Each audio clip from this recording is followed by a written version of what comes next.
All right, this is going to be one of my favorite flies for this time of year, which I'm starting to get really excited as we get into fall here. It's easily my favorite time to fish. Bigger fish are on the move, fish are getting colored up. So it's just a great time to be on the water. The crisp air, the summer. I'm not a big fan of summer, so I'm really excited to kind of get going on these. So this is going to be an isonychia fly that I tie. Isos are a really, really big part of fall. And this one has gotten wet. I fished this the other day, got into a couple of fish.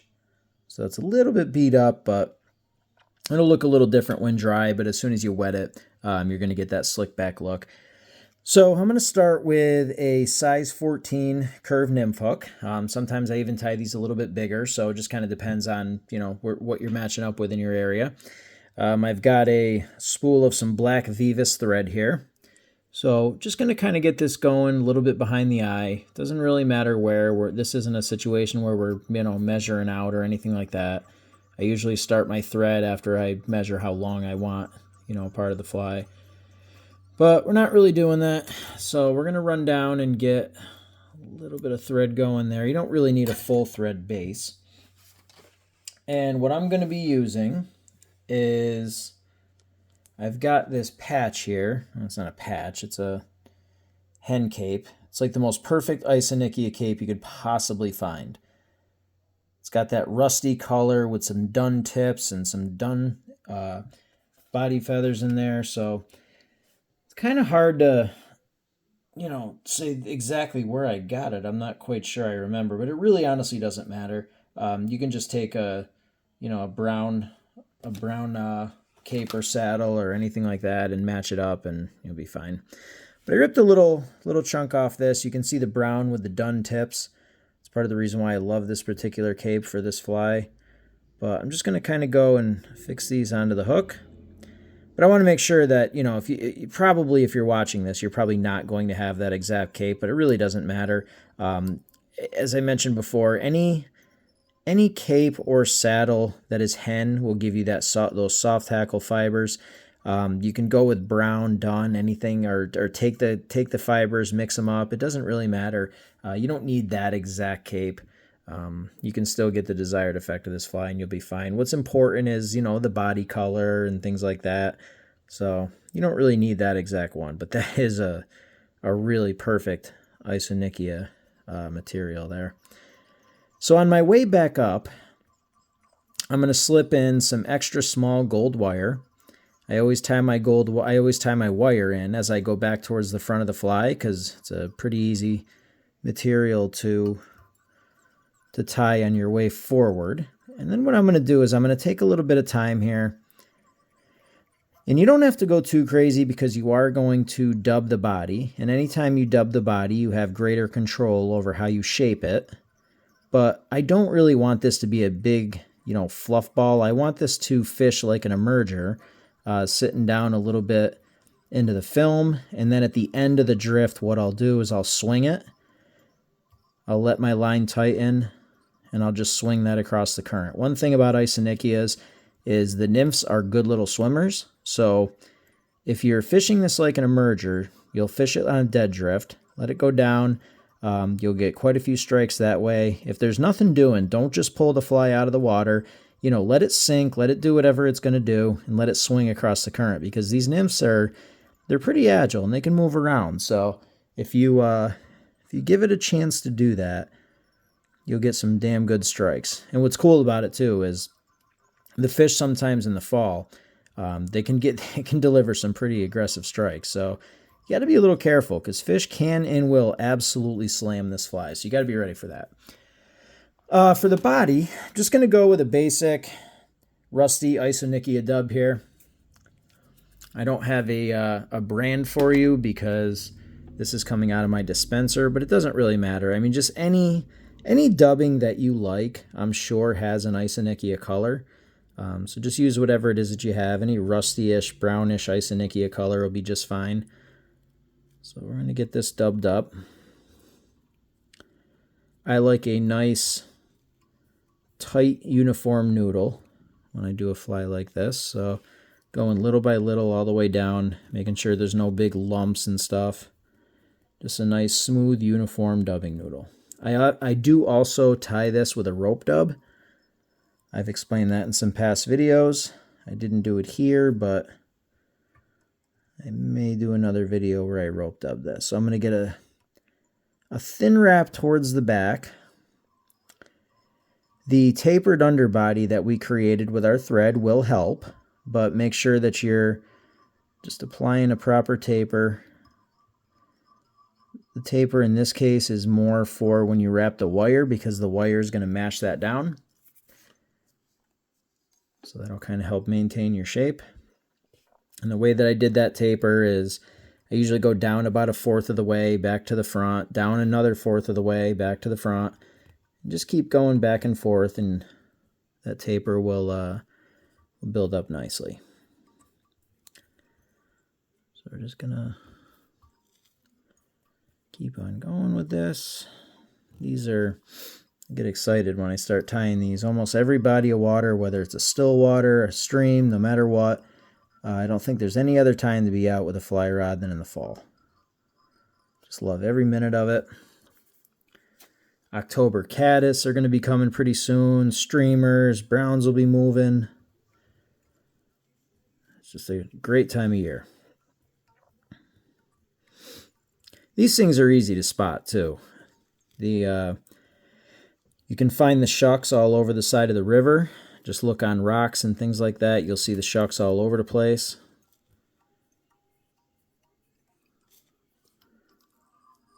And we're almost to the front here.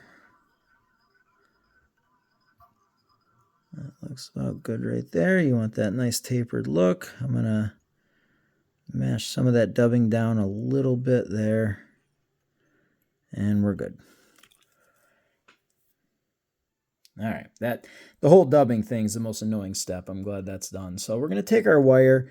If you want to use the rotary feature, obviously that'll be very easy, but I'm just going to go and do this by hand. I don't really feel like swinging my cradle around and doing all that stuff. So I'm just going to take my wire, take some even wraps, run that right up the body.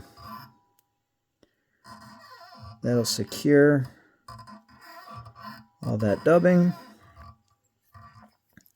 Get that wrapped up in your thread. Tie it off nice and tight. Quick little helicopter off, and we're good to go. Clean all that up. And before I move on to the next material, I'm just going to take I got this little dubbing brush here, and I'm just going to simply just take some strokes towards the back of the fly, just to kind of give it that buggy look and tame everything towards the back. You don't want to go too crazy, but you want some of those fibers coming out. I'll give you the look you're shooting for. I got a long fiber right there I don't want on there. Okay, so what I like to do with this fly is I like to mimic kind of the base of the wing case. So as I said before, I fish this like an emerger, so I like to tie in a chunk of this dun-colored ostrich. And that's going to kind of serve as the base of the wing buds. I'll get that tied in. And I like to continuously taper my thread as I go towards the head, because that helps you tie things off nice and cleanly. If you don't do that, it can get a little messy. So I'm just going to start wrapping this and just start filling in that area. You don't have to be super neat or anything with this. Ostrich is definitely going to accumulate a whole lot of water. It's going to soak everything right up. So you don't have to worry about being neat or anything. This is just going to kind of soak up a bunch of water and slick back anyway. And I'm taking a bunch of wraps because I want it to be pretty prominent. I don't want it to, just be a tiny little feature. I want that to be a pretty important part of what's going on here. So we're going to tie that off, snap it, cover up the ends, and we're good. Now, If you want to take, the typical wet fly approach and tie your wings in like that's more than fine. I don't do that on this fly because I actually kind of want this to be a little bit more beat up. This is kind of a hybrid of two flies that I use in fish. I had a guy at a fly show years ago show me a stillborn isonychia, and it was just a really ugly, nasty. It actually, to be honest with you, it looked like it was like poorly tied, but of course that was all on purpose. He called it a stillborn isonychia, and he said he just absolutely swears by it. I've tied a bunch, caught a bunch of fish on it. It really does work well. So isos can be tied really, really ugly, as can any mayfly really, but with these, you can go a couple of different routes. You can tie them nice and cleanly with that, your typical wet fly wing, or you can beat them up, make them look ugly. I like to tie them a little bit more on the ugly side because I'm not just dead drifting it, I'm also stripping it. So I feel like that's gonna kind of, induce some strikes, and it certainly does. Do I have an explanation for it? Absolutely not. But the stillborn isonychia, this fly, have caught more fish than any other iso imitation I can think of. So all I really do is I take these thorax feathers, is what they're called. It's kind of hard to see that behind because that's dun colored. But these thorax feathers are just basic, just turkey feathers. I'm not even sure really where they come from. I mean, thorax feathers, probably the thorax, but I've never seen it on the actual bird. But you've got the fibers here and back, and I'm going to take this, line it up. It's going to lose a little bit of that shape once you tighten your thread up, but it doesn't really matter. Just going to kind of get a couple of nice tight wraps on there, and just kind of get a wing going towards the back. It's not perfectly shaped, it's not anything like that, but it doesn't really matter. And we're going to continue down with our taper and fill some of that in. So that's what we have so far. Final order of business, and this is where you can use any soft hackle. I'm going to go with the hackle off of my my iso patch here. I just want to find a smaller fiber or a smaller feather because this is a size 14 fly. Let's see, something like this guy seems like what I want.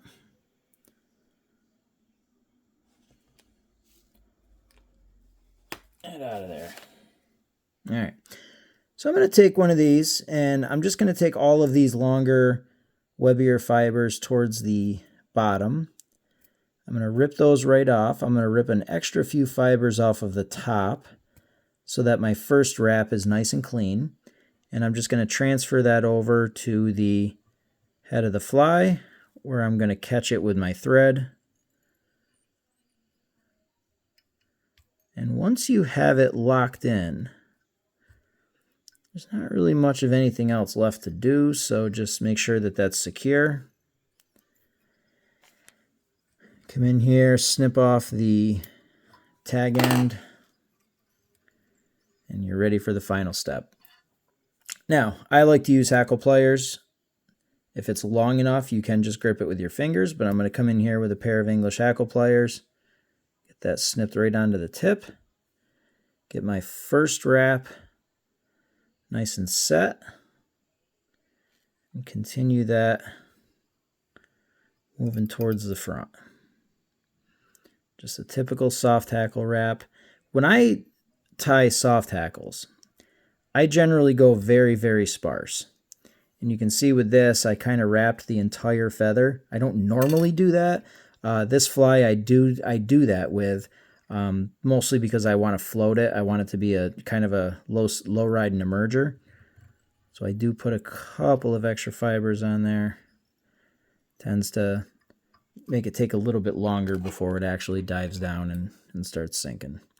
So I'm going to take actually, I want to do a couple of wraps right in front so that when I cut that off, I got a nice clean head. So I'm going to come in here with the finer point scissors, stand that up, give that a nice clean snip. And now we're just going to come in, build a nice clean head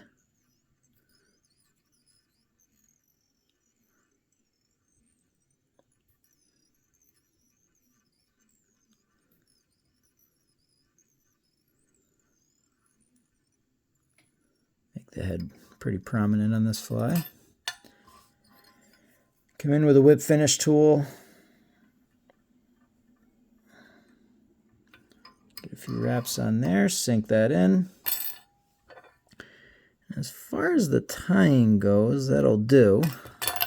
But to get this finished up, I'm going to come in here with a little bit of Solares bone dry. I want a nice prominent head on this fly, so I'm not a big fan of cement or resin. I usually just tie my flies off and leave them, but I like this to have a nice prominent glossy head. That's what we're going to shoot for. I got a little drip coming down. Let's get rid of that. Might as well zap this before I move on. Get one coat there just to kind of get everything settled. And we'll come in and get a little bit more on there.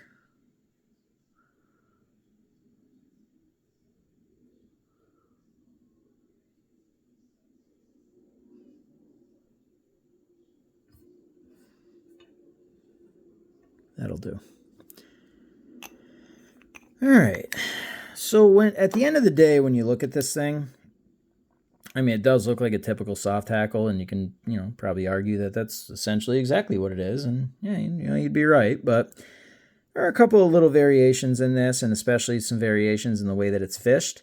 The way that I tend to fish this is I get it out there, I dead drift it, just kind of drift it downstream like a regular emerger. You'll get a lot of strikes that way.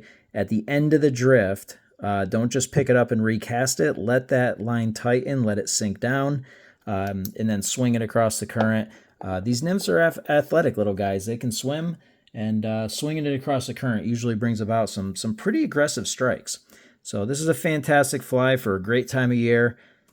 This is my isonychia dual-use emerger. Probably should come up with some sort of official name for it. That's what it looks like dry. Once you start fishing it and swinging it, that's kind of what it's going to end up looking like after the fact. You can see the features. You can see the wing, that wing case bud that we put in with the ostrich. And that's a fantastic fly. One of the ones I really recommend. I get my box loaded up with these every fall. So any questions, anything, just throw them in the comments, and I will answer anything I can.